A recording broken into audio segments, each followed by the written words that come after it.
Boa noite a todas e a todos. Estamos iniciando mais uma aula da disciplina Área de Fronteira, Seminários em Bioquímica e Biologia Molecular, do Programa de Pós-Graduação Multicêntrico em Bioquímica e Biologia Molecular, sede da UFOP.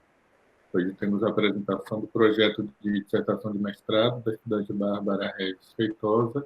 Bárbara, passo a palavra para você. Boa noite a todos. Meu projeto, de dissertação será intitulado Obtenção e Aplicação de Revestimento Antimicrobiano à base de amido de banana verde para conservação de frutas pós-colheita.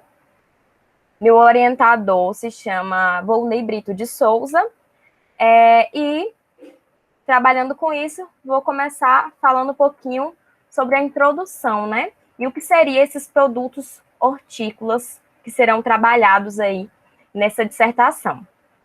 Os produtos hortícolas, eles são compostos por um grande grupo aí de vegetais que fazem parte da alimentação humana, como no caso das frutas, das flores, das hortaliças, que podem ser consideradas que fazem parte aí desse grupo.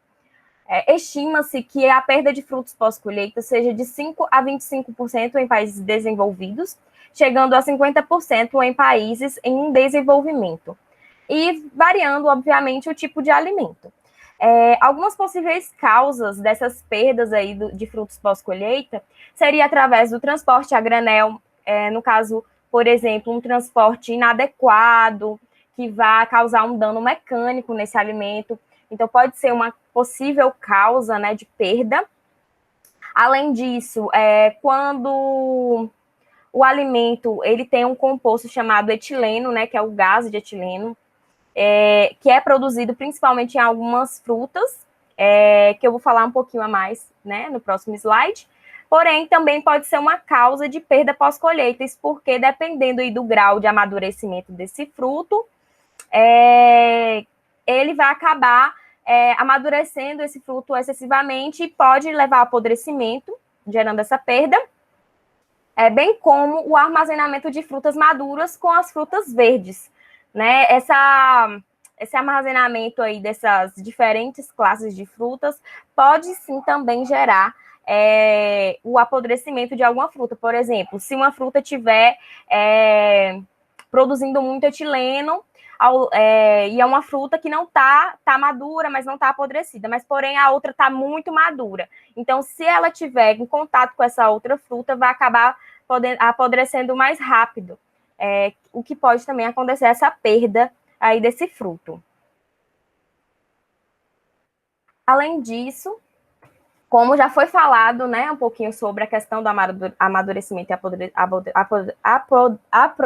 apodrecimento, desculpa. E aí, o que seria esse amadurecimento que ele gera na fruta? Então, ele, em estágios adequados, ele vai gerar uma alteração de sabor, de odor, de cor e textura na fruta. Então, isso devido ao aumento da respiração do fruto. Então, a taxa de respiração desse fruto aumenta, e conforme ele vai aumentando, vai mudando essas características sensoriais, nesses frutos. E aí, a partir do momento que vai amadurecendo demais, pode gerar um estágio aí de degradação oxidativa dos carboidratos, como a quebra do amido, a liberação de açúcares de baixo peso molecular, elevando o teor de sólidos e proporcionando a doçura da fruta. Então, quanto a fruta mais madura for, mais doce ela vai ser, E aí, conforme for amadurecendo, ela vai estar no estágio aí muito bom para consumo, porém, passando desse estágio bom para consumo, ela vai apodrecer. Porém, existem frutos que amadurecem de formas diferentes. Isso porque os frutos são classificados em frutos climatéricos e frutos não climatéricos. Os frutos climatéricos são aqueles conhecidos como os frutos que, mesmo depois da colheita, eles continuam amadurecendo. Isso porque a taxa de respiração deles é mais elevada e ele continua aí trabalhando nessa taxa de respiração mesmo depois de colhido, Então, isso porque a produção, no caso do etileno desse fruto, continua mesmo depois da pós-colheita. Isso a gente tem um exemplo do mamão, da banana, da manga, maçã, pera. Então, são exemplos de frutas climatéricas que, após a colheita, elas conseguem amadurecer e produzir esse etileno que vai proporcionar esse amadurecimento constante aí, depois dessa colheita. Nós temos também os frutos não climatéricos. Os não climatéricos já é o oposto, né? Ele tem a diminuição dessa taxa de respiração após a colheita. Então, é um produto que ele amadurece ainda no pé no pomar, por exemplo. E aí, após esse processo de colheita, ele não amadurece mais, ele cessa esse amadurecimento, porque cai a sua taxa de respiração, então ele não consegue mais, né, desenvolver esse amadurecimento. Aí a gente tem um exemplo do abacaxi, do morango, da melancia, do melão, laranja, limão, né, são os alimentos aí que a gente pode dar o exemplo.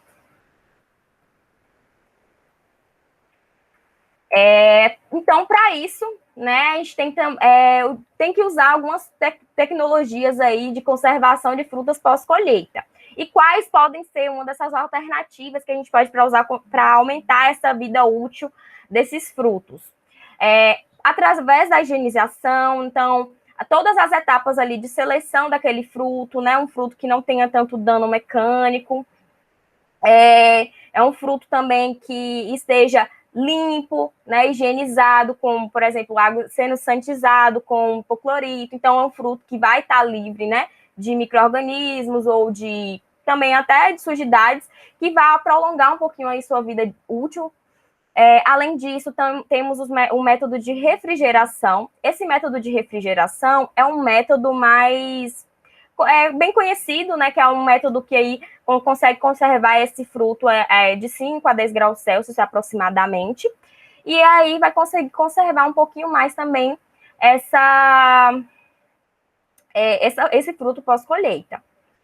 Nós temos também outras técnicas como a atmosfera modificada ou controlada, como no caso da aplicação de gases oxigênio misturado com o nitrogênio e o gás carbônico.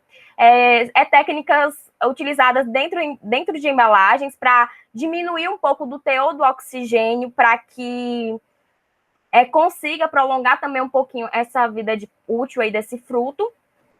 Nós temos também as embalagens convencionais de papel, de vidro, então são embalagens aí que a gente pode também usar para aumentar um pouquinho essa conservação.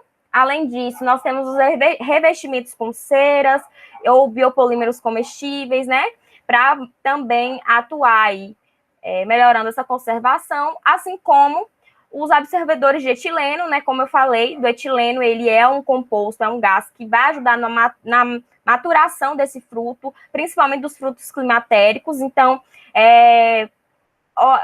utilizando a técnica, né, dos absorvedores de etileno, ele vai acabar diminuindo um pouco essa atividade de maturação desse fruto, retardando um pouco também o seu amadurecimento. E também tem a técnica do ozônio, né, que é uma técnica, né, ainda estudada, que pode ser aplicada para inativar micro-organismos. Então, ela é uma técnica também conhecida aí. Agora, falando um pouquinho sobre as embalagens ativas, né, e envolvendo aí os revestimentos biodegradáveis e os sistemas também antimicrobianos, como na minha dissertação, né, a gente vai trabalhar com revestimento à base de polissacarídeos, então resolvi dar um enfoque aí, um pouquinho, trazendo alguns conhecimentos sobre os revestimentos à base de polissacarídeos. Isso porque existem vários, né? Existem a base de proteínas, a base de lipídios, porém, o que eu vou trabalhar vai ser a base de polissacarídeos.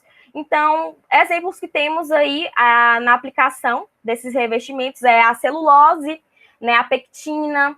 A pectina é muito utilizado também, é um polissacarídeo muito utilizado, por exemplo, até em geleias também, porque ela tem a consistência de gel, então ela também é aplicada aí para ser utilizada como revestimento, justamente também por essa, né, essa utilidade dela ter essa consistência de gel também. Nós temos também o exemplo do alginato. O alginato, ele é derivado aí das algas, né, que também pode ser usado como esse revestimento de polissacarídeos. Nós temos também a quitosana, que ela é uma forma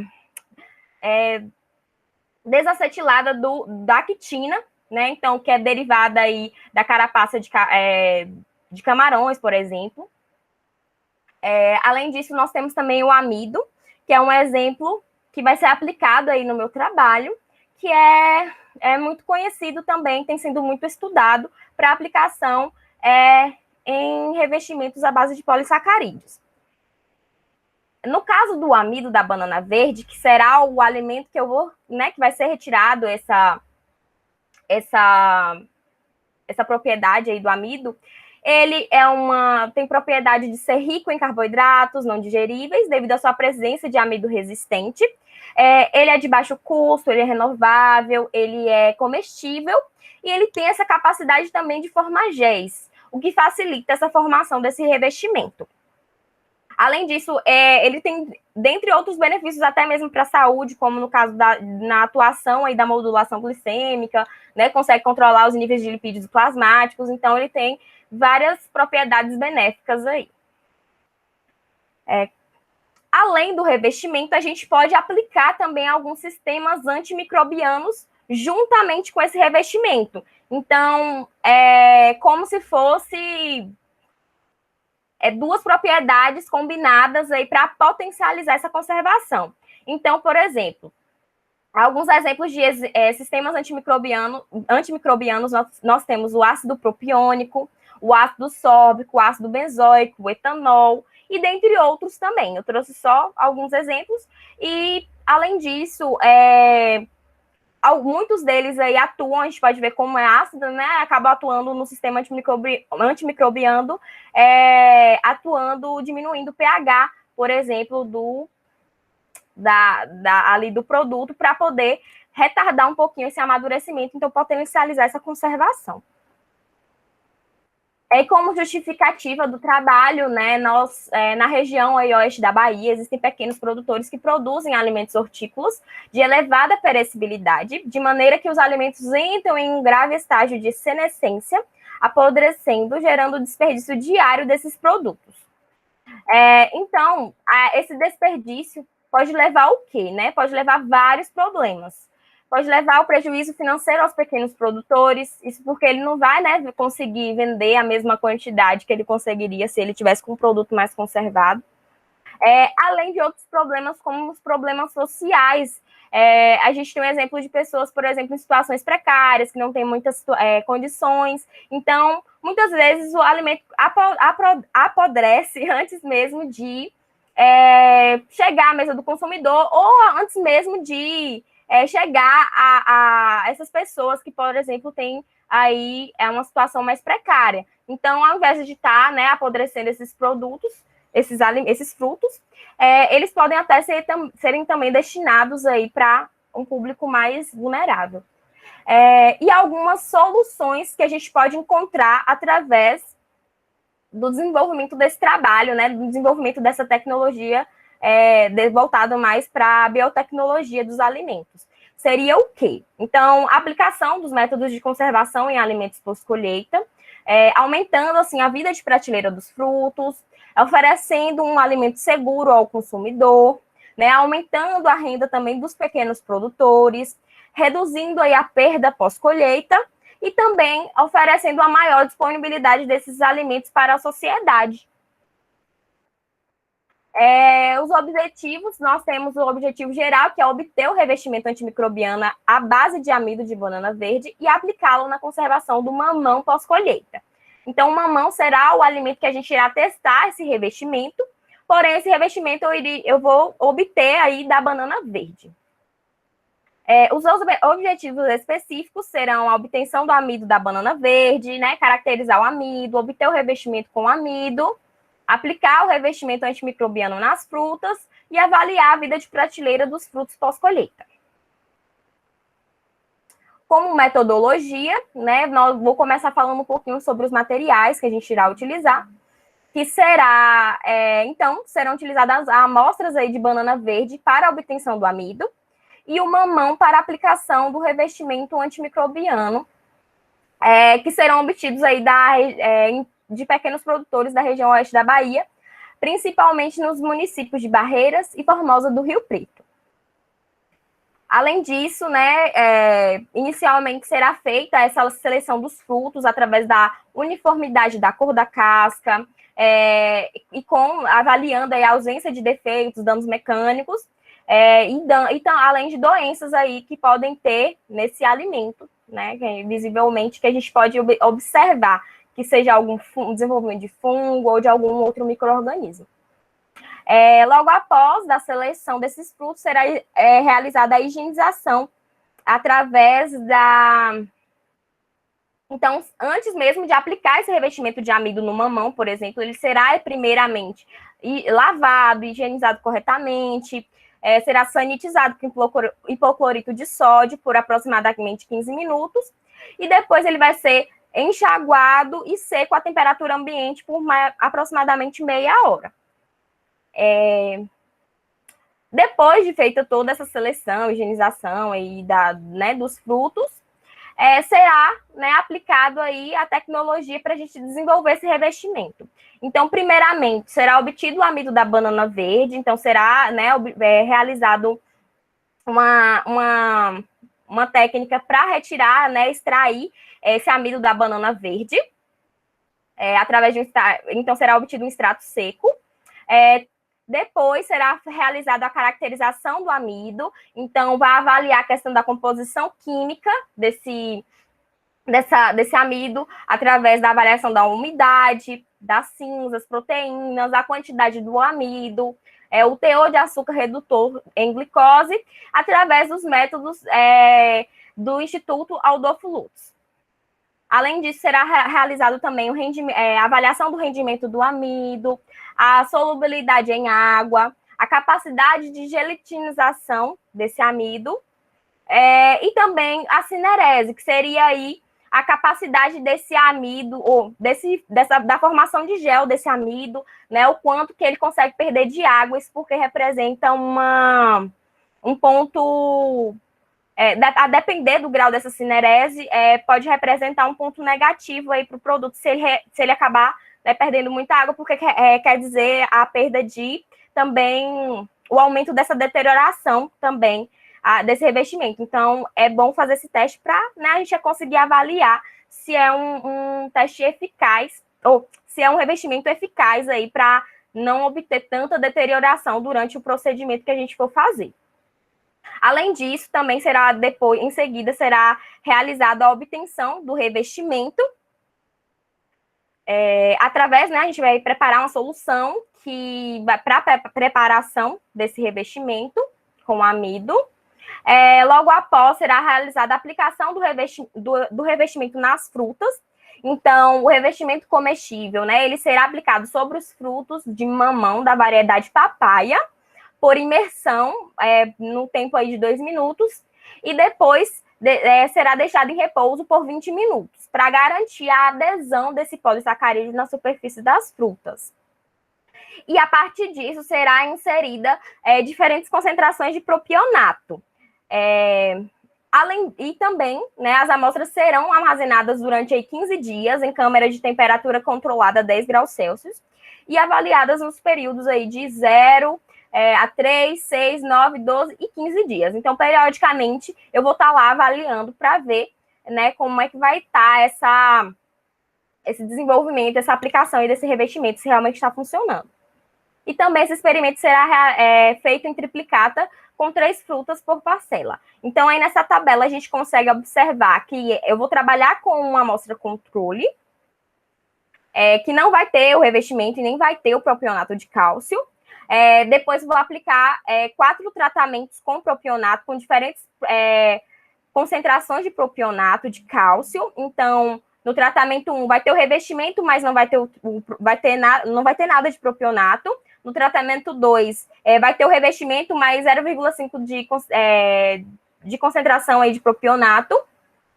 No tratamento 3 terá o revestimento mais 1% aí do propionato aplicado nesse revestimento. E no tratamento 4 será aplicado o revestimento de amido com a concentração de 2% de propionato de cálcio.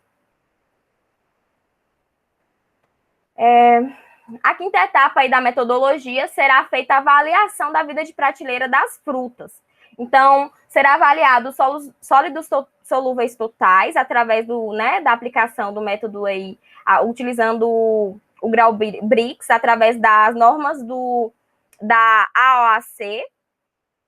Além disso, vai ser avaliado a cor, né? Vai ser avaliado num método bem simples, fotográfico mesmo. A gente vai acompanhar a cor desse produto, ou desse fruto. Além disso, será feito o método de acidez total titulável. Será avaliado também a perda de massa desse fruto. E também será realizada a contagem de bolores e leveduras, né? Através do cultivo em agar e tudo mais, todos aqueles métodos microbiológicos. E as análises estatísticas, né? Os dados coletados, então, serão submetidos à análise de regressão e análise de variância ANOVA, com teste de comparação de médias de Tuckey, ambos a nível de 5% de significância. E o pacote estatístico SAS, na versão 9, será utilizado para a realização dessas análises.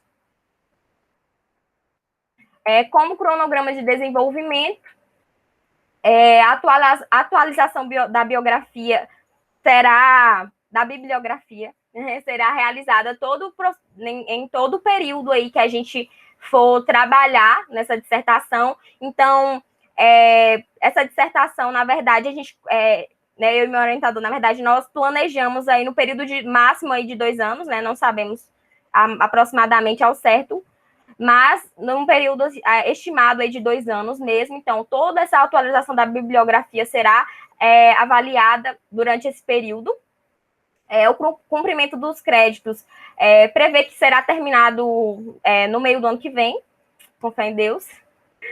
A obtenção também do amido da banana verde já vai começar a ser iniciado em março.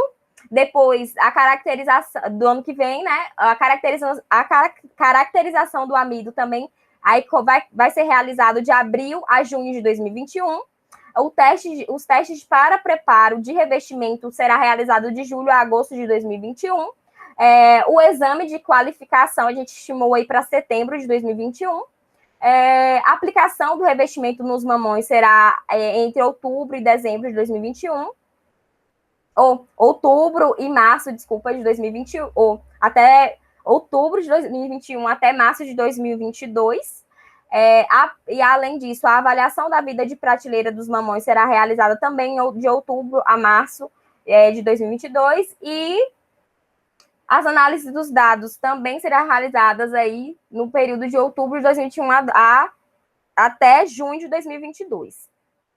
Aí, o preparo da redação da dissertação será entre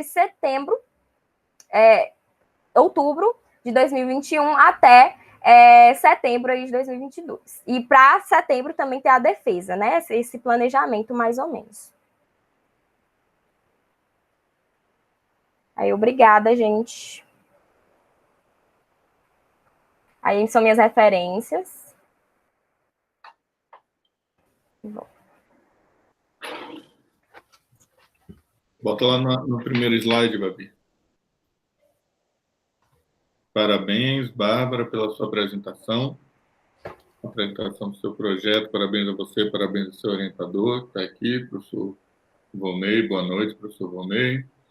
Boa noite também, professor Eduardo, que divide a disciplina aqui junto comigo. Somos os 2 docentes responsáveis pela disciplina, e abro agora para os questionamentos dos seus colegas. Igor já até abriu o microfone.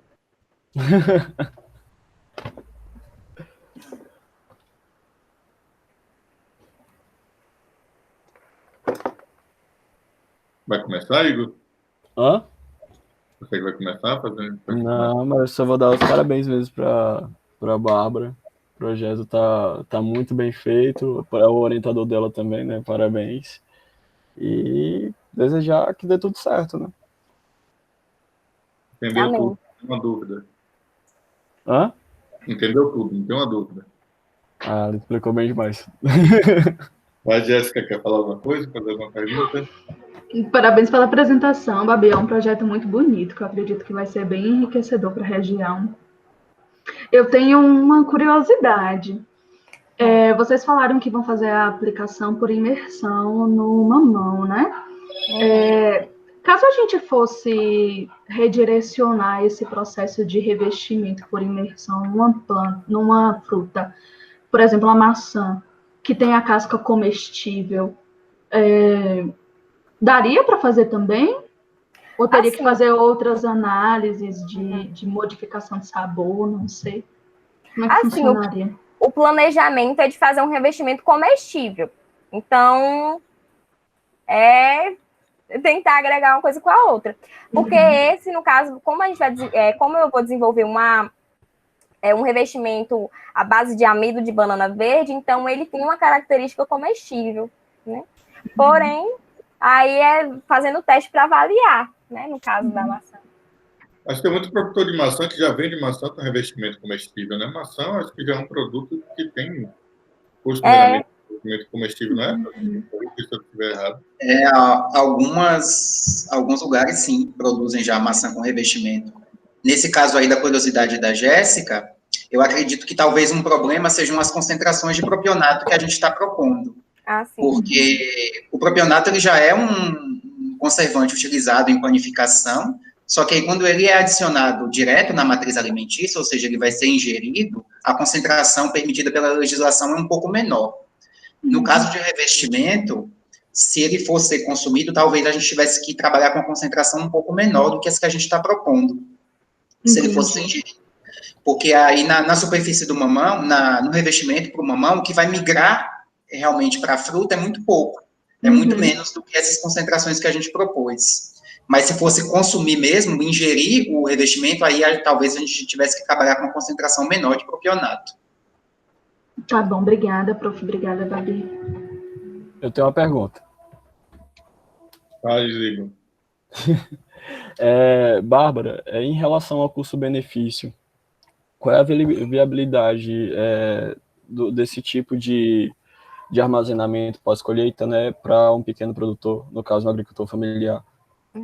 Como a gente também vai trabalhar juntamente com pequenos produtores da IBA, né, que já vão estar ali engajados, e também como a banana, se tem um desperdício elevado, e a gente vai trabalhar com essa banana verde, então a gente já vai trabalhar com produto de baixo custo. Então, acredito que o revestimento, se produzido, a gente vai tentar, né, agregar um baixo valor para poder não sair, por exemplo, caro para nenhum pequeno produtor. Fora que é uma vantagem para o pequeno produtor ter um desenvolvimento de algo que vai conservar os seus frutos pós-colheita, podendo aí ele fornecer para o consumidor por mais tempo. Então, ele vai conseguir vender mais. Então, é um custo-benefício bacana. Ótimo. Quer falar mais? Alguém? Quer ir? Não, tá tranquilo, pode falar, professor. Vou pegar o gancho da pergunta do Igor, Babi, aí eu fazer uma pergunta, né, que sempre quando a gente pensa assim numa metodologia, desenvolvimento de uma metodologia para trazer uma melhora para o produtor, a gente pensa no custo, né? E aí eu sempre fiquei curioso no seu projeto de como seria a metodologia da extração do amido. E hoje você falou que o amido será extraído, não apresentou a metodologia. Vocês ainda estão discutindo como vai ser a metodologia, como é que fiquei curioso em relação a essa metodologia da extração do amido, da sua matéria-prima básica. Porque vai ser uma técnica bem grande. Aí eu ia até trazer aqui, mas aí ia ficar muito grande. E aí ia ser bem complicado. Mas um pouquinho da memória para trazer assim um pouquinho para a gente ter uma ideia. É porque tem um passo a passo. Ai, meu Deus. É uma casca, não é isso? Oi? É amido da banana integral, é amido da casca, é o amido... Não, será o amido da banana mesmo. Mas, assim, da banana integral. Só que será feito todo o extrato aí para obter esse amido. Mas é bem grande, professor. Eu não vou lembrar. Eu não vou lembrar de cabeça, não. Quer ajudar? Eu vou... Prof, não quer ajudar? Ô, Rafa, na verdade vai ser o amido extraído da polpa da banana verde, né? Porque a banana, quando está verde, verde mesmo, não é nem no ótimo dela de colheita, né? Que seria antes ali do amadurecimento. Quando ela está verde mesmo, ela é rica em amido, né? Desse amido, principalmente esse amido resistente, então vai ser tirado da polpa da banana. Essa extração vai ser feita ela é feita com metabisulfita, com maceração com algumas soluções, né? Com metabisulfito de potássio. É feita essa maceração com liquidificador, depois é deixado decantar, é peneirado e deixado decantar, né, o líquido, e aí esse amido depois, na verdade, o precipitado, né, que contém o amido, ele é lavado com solução de NaOH, com hidróxido de sódio diluída, e esse sedimento que depois é deixado novamente a repousar, e o sedimento depois, ele é neutralizado essa alcalinidade, né, com ácido, e depois ele é retirado, né, a água quando decantar, e o sedimento do final, depois dessa lavagem e neutralização, ele vai ser seco em estufa, para a obtenção desse amido. Então, ele já é o amido, né? Vocês vão fazer uma digestão básica do material insolúvel. Faz uma extração. É só para extrair o amido seco mesmo já da banana. Faz sentido. Então, é uma técnica que não é realmente muito cara, né? Porque se você vai fazer a extração, vai fazer uma lavagem, uma lixiviação do material solúvel, né? Primeiro, com sulfito para conservar o amido. Depois faz uma hidrólise, a hidrólise básica para não atingir tanto amido, faz a lavagem do produto também. Isso. Então, então é uma metodologia realmente bem sustentável, né? Que dá para o produtor fazer, até porque soda é acessível. Na produção de banana aqui, a gente já visitou algumas vezes as fazendas. Quando a banana está verde e, por exemplo, acontece de o pé da banana tombar e o cacho cai no chão. Eles não aproveitam essa banana verde é perdida. Então, é esse refúgio da produção que a gente quer usar para a obtenção desse amido. Legal que ali nas imediações da fazenda modelo, tem um laboratório, tem uma quantidade grande de plantação de banana, né? Sim.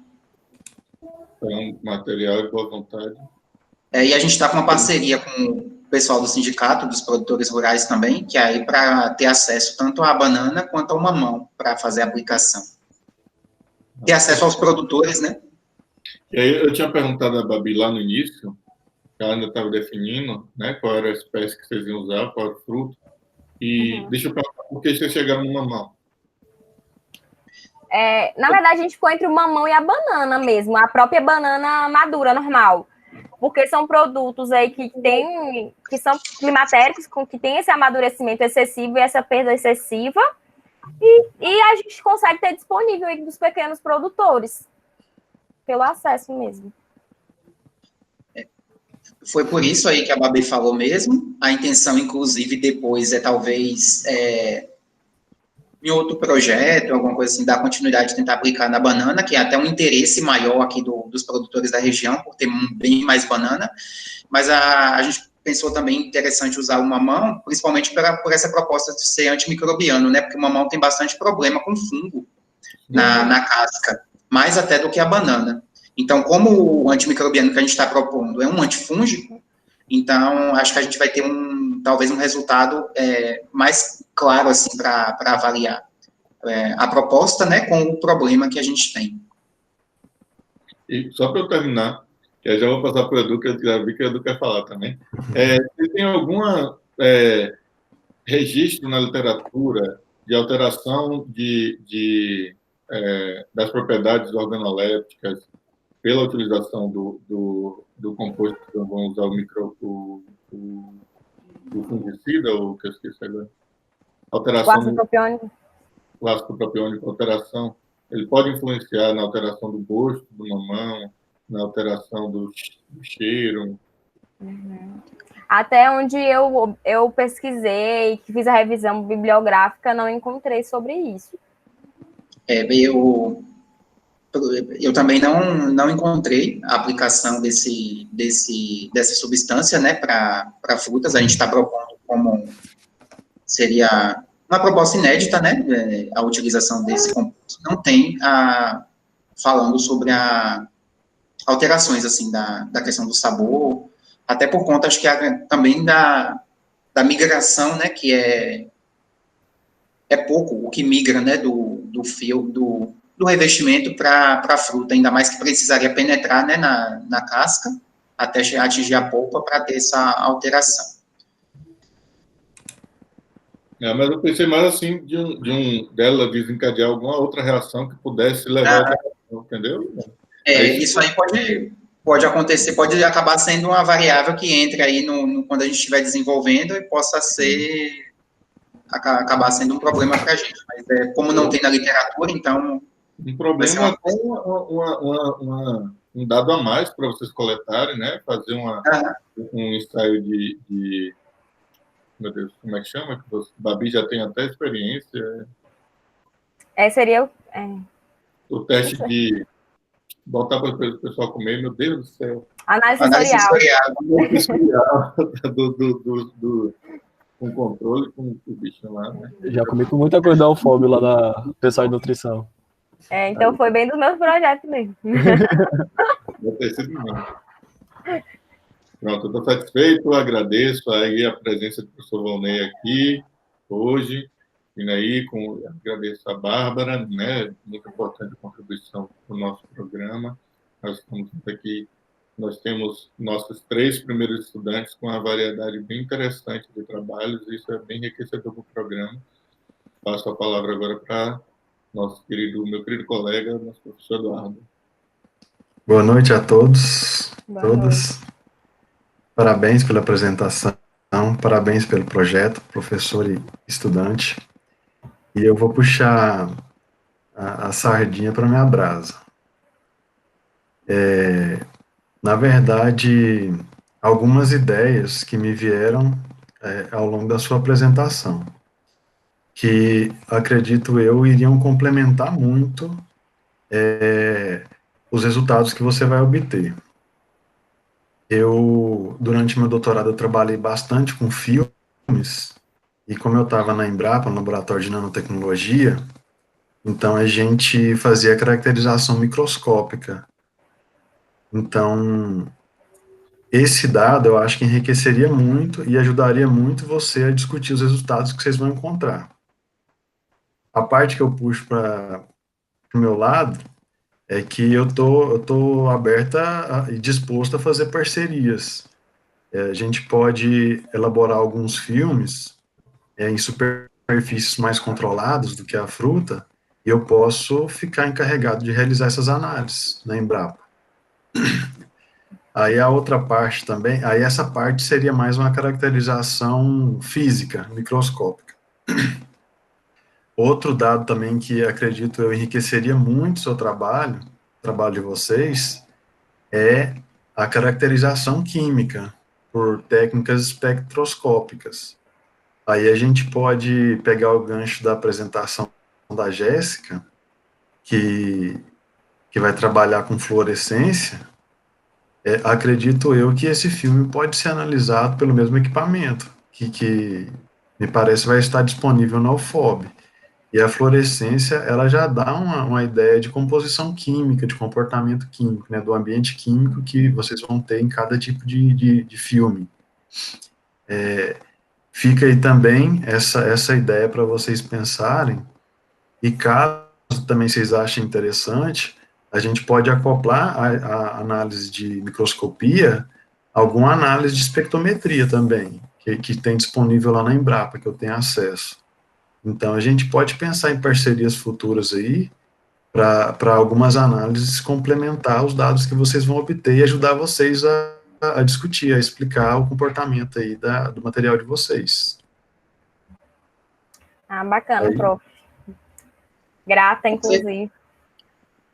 Com certeza, Eduardo. Acho que a gente pensou muito na construção desse projeto em análises que a gente conseguiria fazer aqui, né, dentro da nossa realidade, mas com certeza a gente está aberto aí a parcerias e a gente pode conversar, sim. Acho que vai enriquecer bastante o projeto com essas análises, e se for possível fazer, a gente quer com certeza, viu? E agradece. A gente pode ir acertando depois no preparo desses filmes numa superfície mais controlada. E também não deixem de ver com a Jéssica, não, a questão da fluorescência, que ela disse que vai estudar. Oi, ó, tá vendo, Jéssica? O equipamento vai chegar, ele vai passar pelo menos um período de 1 ano dedicado à Covid, mas a gente tem outros IV aqui. A gente tem um IV aqui de usuário.